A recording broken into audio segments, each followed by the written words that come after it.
my friend. I see you followed your nose to this lovely perfumery, perfume yard, perfactory? Yes, let's go with perfactory. A word of advice from a former perfume peddler. Never start your sales pitch with, "You smell like you could use some perfume." It has a surprisingly low success rate. This sensuous little island is where perfume was produced. Your nostrils are in for a treat, unless you're allergic, in which case I could sell you a wonderful remedy for a very reasonable price. No? Okay then. I'll check in on you at the end of your visit. See you soon, my friend.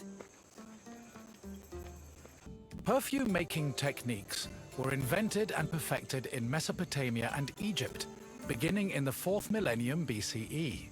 By the time of the Mycenaean era, perfume played an important role in the Greek economy. Mostly reserved for kings, priests, and aristocrats in the beginning, it later became more widely available during the classical and Hellenistic periods. Greeks used perfume for more than just personal cosmetics. It also had sacred uses. For example, cults would sometimes anoint their god's statue with perfume, and it was also used during rituals like weddings and funerals.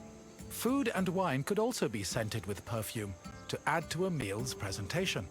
The art of making perfume was part of medicine and pharmacology, and physicians devoted entire books listing the best perfume recipes. Perfume is made up of two main components: a greasy substance called an excipient, like vegetable oil or animal fat, and an odorous substance such as flowers and plants. For ancient Greeks, the most common excipient was olive oil. According to Theophrastus, however, the most valuable oils were those extracted from nuts in the Syrian and Egyptian deserts. The odorous ingredient could be taken from a variety of sources. These include flowers like roses or lilies, herbs like oregano, spices like saffron, resins like amber, and leaves from plants. Some fragrances were also imported from outside of Greece, like Indian cinnamon and Syrian frankincense. These exotic scents were considered exceptionally precious. Mixing scent into the fatty excipient was called enfleurage, of which there were two methods. If the flower being used for the scent was fragile, the preferred method of extraction was cold enfleurage, which required an oil-soaked cloth. First, the cloth was rubbed against the flower's petals, saturating the oil with the scent. Then, the cloth was pressed to wring out the scented oil. Hot enfleurage involved heating the excipient before mixing in the scented substance. The hot enfleurage process consisted of heating and distillation. After the scented ingredients were dipped into heated oil, the mixture was then filtered before being pressed and decanted. Once the mixture was complete, spices, coloring agents, and fixatives were added, along with preservatives to prevent the perfume from spoiling. Finally, the liquid was hermetically sealed in bottles, ready to be shipped to market.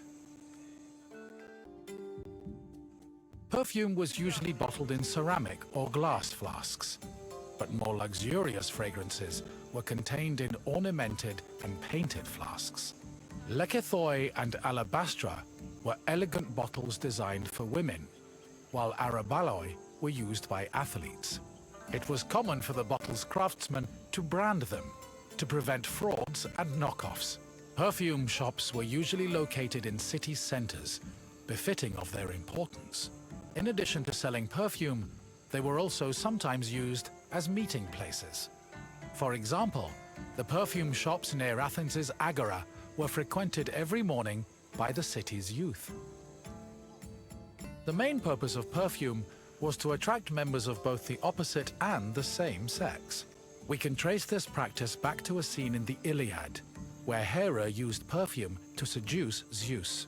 Similarly, hymns about goddesses like Demeter and Aphrodite always mention their pleasant smell, further solidifying the belief that scent and seduction went hand in hand. However, perfume was also a mark of social status. Athletes covered themselves in perfumed oils during their training and at symposia, and citizens were judged based on how anointed, shiny, and perfumed their bodies were. Hello again, my friend. I hope you see now how important perfume was, not only for aesthetic purposes, but for Greek social hierarchy. I wouldn't charge so much for my own bottles if I didn't know the value of what I was selling. What else can Marcos do for you?